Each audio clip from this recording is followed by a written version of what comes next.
ذکر کی شب میں نے اس بات کو عرض کیا تھا، خواب کی تعبیر میں دیکھ رہا تھا، کسی صاحب نے خواب یہ بیان کیا کہ ہم نے اپنے رشتہ دار میں سے ایک صاحب ہمارے، ان کے باپ تھے، دادا تھے، جو بھی، خواب میں دیکھا کہ وہ آئے تھے، دھول میں اٹا ہوا چہرہ تھا، کالا دکھ رہا تھا۔ کیا تعبیر ہے، کیا تعبیر ہے؟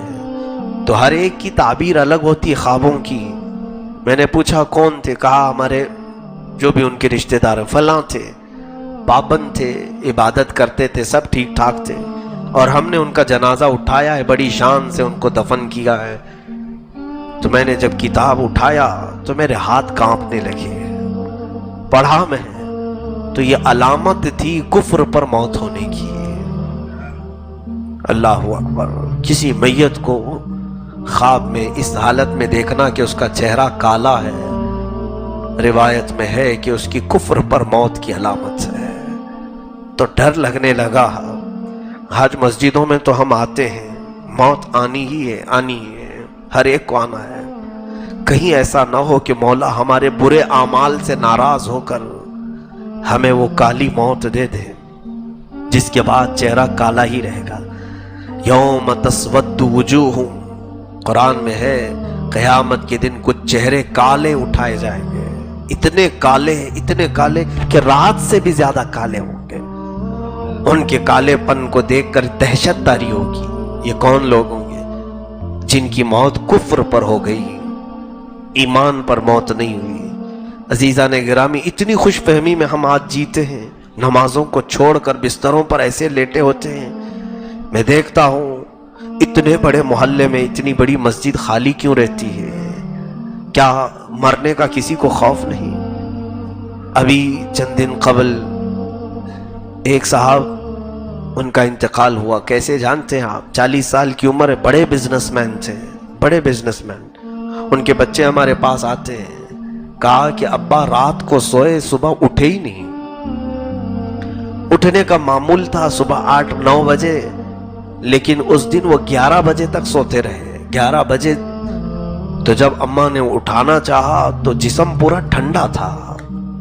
دیکھ کر وہ گھبرائی، ڈاکٹر کو بلایا گیا تو کہا رات میں ان کا انتقال ہو چکا ہے، بستر سے دوبارہ اٹھ ہی نہیں سکے۔ وہ جنازہ بھی میں نے دیکھا، رات کو نارمل کھانا کھا کر کے سویا ہوا آدمی صبح اٹھ ہی نہیں سکا۔ اے میرے عزیزو، کتنے مزے سے ہم فجر کی نمازیں قضا کرتے ہیں۔ کیا تمہیں یہ خبر ہے کہ آج کی فجر کی نماز قضا کرنے کے بعد اگر تمہاری موت آئی تو بے نمازیوں میں ہی حشر ہوگا، اٹھایا جائے گا یہی کہہ کر کے قیامت کے دن، مولا یہ بنا نماز کے تیری بارگاہ میں آیا ہے۔ ہم تو ڈرتے ہیں اس بات سے کہ عشاء ہماری قضا نہ ہو جائے، چھوٹ نہ جائے، کہ کہیں اگر یہ رات ہماری زندگی کی آخری ہو تو ہم کو جب اٹھایا جائے گا، موت لی جائے گی تو بے نمازی اٹھایا جائے گا۔ اور بے نمازیوں کے متعلق میرے آقا صلی اللہ علیہ وسلم فرماتے ہیں قیامت کے دن جہنم کا ایک دروازہ ہے، اس دروازے پر فرعون، حامان، شداد، قارون، ابو جہل، ابو لہب، ان کے نام لکھے ہوں گے، انہی ناموں کے ساتھ بے نمازی کا بھی نام لکھا ہوگا، انہی ناموں کے ساتھ اس کا بھی نام ہوگا۔ کیسے ہم اس طرح کی غفلت میں ہیں میرے عزیزو؟ موت ایک ایسی چیز ہے جو ہر بندے کو ہلا دیتی ہے، ہر بندے کی عبرت کے لیے کافی ہے۔ جب رسول کریم صلی اللہ علیہ وسلم موت کا تذکرہ کرتے تو صحابہ روتے اتنا کہ ان کی داڑیاں بھیگ جاتی تھیں، آنسوؤں سے داڑیاں تر ہو جاتی تھیں اپنے آخری وقت کو یاد کرتے ہوئے۔ ہم کیوں نہیں یاد کرتے؟ ہم کیوں اس منظر کو اپنے آنکھوں میں نہیں لاتے؟ کیا ہوگا جب ہمیں اٹھا کر کے ہلکے ہلکے لوگ لے کر چلے جائیں گے؟ 1000 میری خواہش نہ ہو تو بھی لوگ زبردستی لے جائیں گے۔ میں اس تنگ و تاریک قبر میں نہیں سونا چاہوں گا، پھر بھی مجھے دبا کر کے آئیں گے۔ میں کبھی نیچے سوتا نہیں، گدے پر سوتا ہوں، پھر بھی لوگ مجھے نیچے سلا کر آئیں گے۔ نہ لوگ مجھے تکیہ دیں گے، نہ گدا، نہ چادر، نہ بستر، کچھ نہیں دیتے۔ حتیٰ کہ وہاں مجھے نہ پانی دیا جائے گا نہ کوئی چیز۔ ہر چیز کا احساس تو مردے کو ہوگا، لیکن دنیا دیتی کچھ نہیں۔ پیسوں میں سے ایک سکہ بھی کسی کو نہیں دیا جاتا۔ کیا دیتے ہیں کسی کو؟ اس کی پسندیدہ چیزیں قبر میں رکھ دیتے ہیں کہ یہ چیز بہت پسند سے کھاتا تھا، مٹھائی رکھ دو اس کی قبر میں۔ کوئی کچھ نہیں دیتا. اگر سونے کے وقت ہاتھ ادھر ادھر نہیں پھیلتے، کنجسٹڈ جگہ ہو تو نیند نہیں آتی. وہاں تو قبر اتنی چھوٹی کھودتے ہیں، اس پر بھی سل لگا کر کے ٹائٹ کر دیتے ہیں تاکہ کروٹ بھی نہ لے، اور پھر باندھ کر کے سلایا گیا ہے، کھلا بھی نہیں رکھا جاتا. کفن کو ایسے کہ پیٹ پر بھی باندھا گیا ہے، پیروں پہ بھی باندھا گیا ہے، سر پہ بھی باندھا گیا ہے، پورا لفافے میں رکھ کر کے ہمیں لٹایا گیا. کس طرح سے ایک کنجسٹڈ جگہ پر اور کتنا تنگ لباس میں، ایک باریک لباس میں ہمیں ڈالا گیا. اس منظر کو یاد کرتے یقیناً میں اپنی کیفیت بتا رہا ہوں، بارگاہ الہی میں کبھی کبھار ڈر کر کے میں رات میں اٹھتا بھی ہوں، عرض کرتا ہوں کہ مولا بہت میتوں کو دیکھا قبروں میں جاتے ہوئے، قبروں کو بند کرتے ہوئے، آخری مرتبہ ان کے چہرے دیکھے اور ان کے چہروں کو دیکھ کر ایک ہیبت بھی طاری ہوتی ہے. کتنے بے بس ہیں یہ.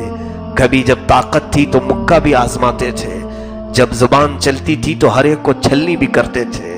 کتنے خاموش ہیں یہ لوگ. آج ان پر لوگ مٹی ڈال رہے، کسی کو بولتے تک نہیں.